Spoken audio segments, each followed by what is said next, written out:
What's going on, y'all? Welcome back to the slipone2 podcast. It's your boy Peter with my homie Rob. We're here talking about the Devin Haney, George KAMBOSOS fight number 2, unification. What y'all think? Who y'all got?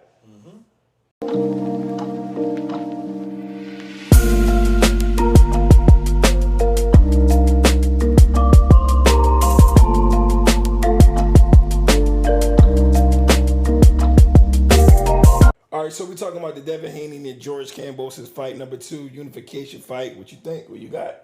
All right. Me personally, I have Devin. Because there's nothing KAMBOSOS can do, nothing at all that can help him out of this situation. I feel that what he's going to get this time is going to be even worse. Because I think Devin is going to bring the pain this time. So you think Devin going to go for the knockout? I don't think he's going to necessarily go for the knockout. I actually just think I don't know if Devin can knock him out, but I think because like I say, that depends on technique. How you hit someone, you hit them in the right spot, they going to sleep regardless. Like anyone can put anybody to sleep if they hit them the right way. But I feel like it can be punishing. Like he didn't have a lot of scuffs on his face. I think he's just gonna look battered.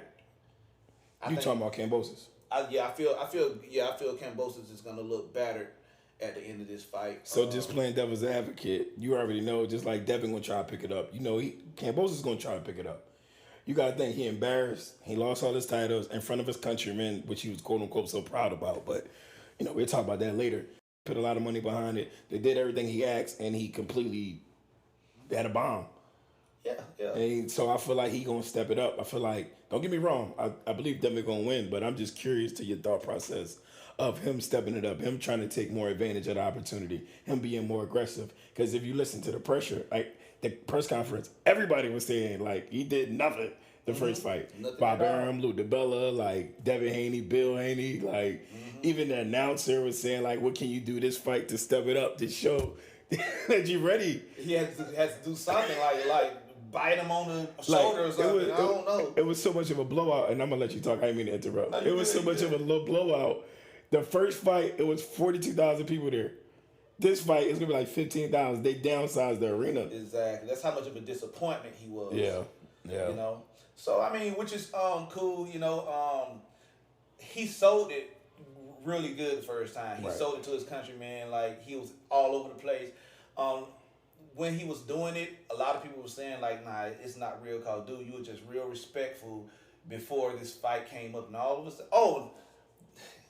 I'm not gonna go into it, but everybody knows the hassle that he took Devin through just to even get the fight, and that's another reason why Devin fought the fight the way he did. He wanted to make sure and ensure that he won that first fight with no doubts at all. So he didn't want to make it real. He just wanted to show that I'm so much better than you that you won't even touch me. And he did that. Now this time I think he's gonna show that, but I think he's gonna go in a little bit more aggression, and I think he's gonna punish him for his transgressions. Let me ask you a question. Do you think he Devin was the weak link compared to everybody else? No. Like Lomachenko? No, because he wanted to fight Tank. Loma. He wanted to fight Tank. He wanted to fight everybody else. He didn't want to. The only person he didn't want to fight is just like everyone else. No one wants to fight Devin because Devin can do what he did to him. That's what I'm saying. So you think that he thought Devin was the worst of the fight because he feel like it's going to be more of a challenge? You think he feel like he'd do a better job against Lomachenko and Tank? Yeah. You think so? I don't know about Tank. I think Loma because Loma have a issue with guys that's in that weight class that their power, they so much bigger than him because like Loma came up from like 126, right? Like so so it's different with 130. He came from 130, 126, something like that. So he came up like 2 weight classes already. Right. So Loma, what you think about Devin and Lomachenko? Loma ducking Devin. Yeah. But that's what when I was watching the press conference, Bob Arum said that like the winner of this is gonna fight Lomachenko because he's back in America training in LA right now, so we'll see. Yeah. But big ups to Bill and Devin for going back to Australia, taking it right back over there. A lot of guys went and did that. A lot of guys want to win over there overseas in general. Okay, we're gonna go do it like this. The reason why KAMBOSOS has the belts, the reason why Teofimo Lopez got the belts was because Loma didn't want to fight, because Loma had all the belts. Loma didn't want to fight Devin, so he chose the franchise. The reason why KAMBOSOS got the belts was because Loma didn't want to fight Devin in the first place. Reason why he got that opportunity. Yeah, the reason why he got the opportunity. Well, yeah, the reason why he got the opportunity was because Loma chose, instead of to fight Devin for undisputed, he chose to fight. He chose to go up and become a franchise champion.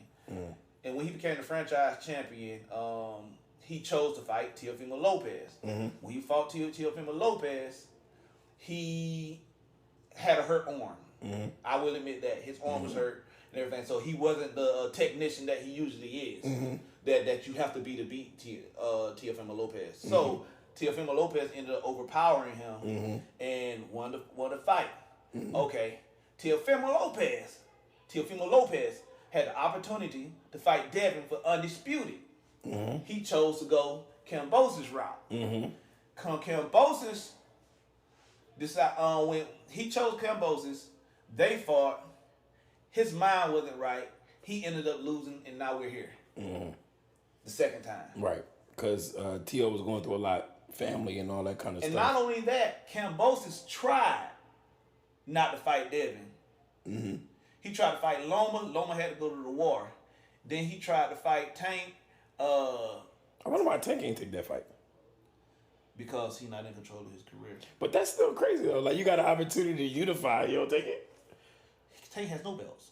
No, I know, but what I'm saying is, KAMBOSOS had like all of them down there, and Devin had the W. So you think he just wanted to avoid Devin? I don't think it's Tank.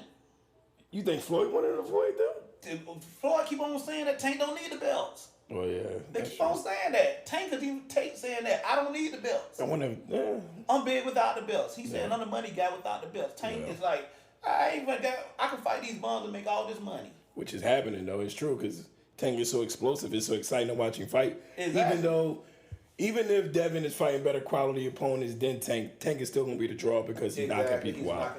And it be like nice knockouts. It don't even be like just overpowering somebody. It literally be technical, like beautiful knockouts. Yeah, like he set that up so nice. Right. So just so we clear, we both pick Devin in this rematch.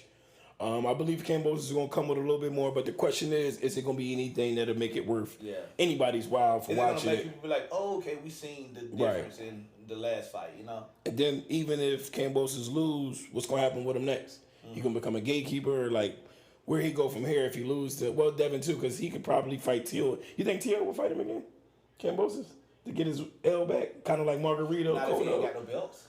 No, you don't think he'll fight him just to get revenge on his L? He ain't built like that. You don't think so? Nope.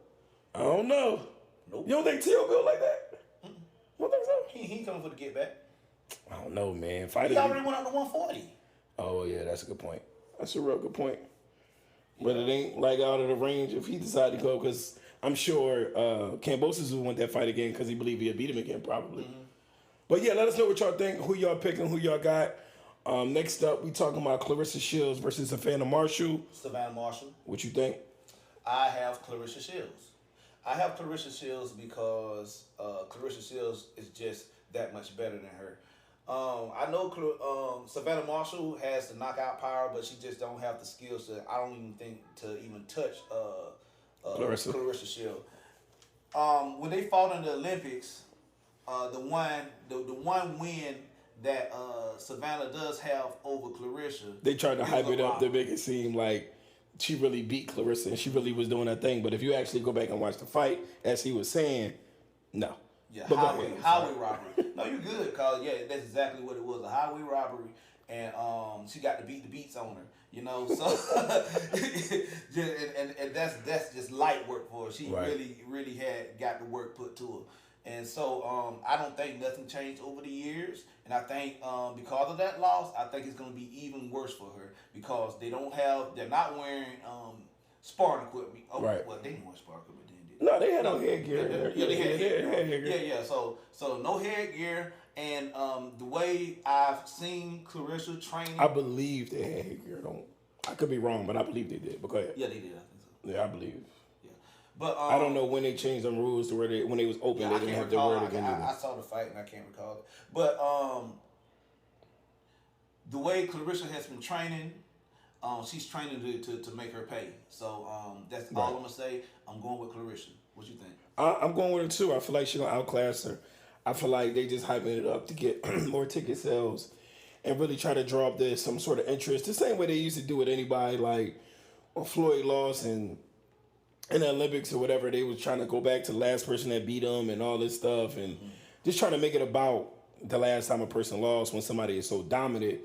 But I believe it's gonna do well because I believe people want to see her loss to some extent. Even though I really like Claressa, I really believe she's been involving. She's been looking great. She's really been on her path to really personifying that whole championship image that she. And I really like her, man. I really hope that she really shine. I hope she look good, and I hope she get her due. I hope they start like really saying she's the GOAT. What is it? GOAT? The GOAT. The GOAT of all time. Well, she really, technically is because there's no man nor woman in the sport of boxing at all that has the accolades that she has.